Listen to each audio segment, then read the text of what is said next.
Feliz merdia din seguinte rato, nós vamos repassar a notícia na DGBR último 12 de maio. Feliz merdia de minha parte também. Nós começamos agora com os primeiros informes. Nosso aeroporto está recebendo dezenas de aviões diariamente, seja com avião privado ou comercial. Durante o fim de semana sucede algo um pouco diferente, como que nós a visita de um avião militar da US Air Force. O avião aqui que tem um trempan mainta, arriba por meio de mei, e sai a back para seu destino, alrededor de 2h20 de merdia. O avião jalou a atenção como trata de um avião bastante grande, de 53 metros de largura e 52 metros de anchura.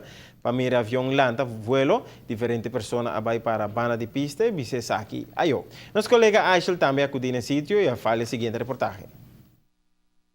Nós paramos ainda diante do aeroporto internacional Reina Beatrix, que de maneira nós recebemos diferentes aviões em diferentes partes do mundo. Pois nos permite com avião que nós arriba para aterrissar aí era para 6h30 de manhã, estava até um 6G7, que é um Boeing Globemaster, chamado Spirit of Benicia. Que o avião aqui precisamente está, aqui é um avião militar que aterrissar aí era na nossa isla.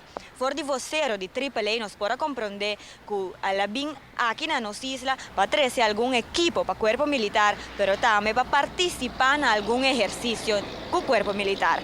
Pois nós percebemos que o avião aqui normalmente é conhecido para transportar carga around o mundo e também para transportar tropas around o mundo. Pois Kiko precisamente ele vem hacia Aruba e quantas pessoas estão atingindo o avião aqui não te conhecem no momento aqui. Mas nós percebemos assim que é um honor para Aruba por ter um 6G7, um avião militar de tamanho aqui e de prestígio aqui aterrissar na nossa isla.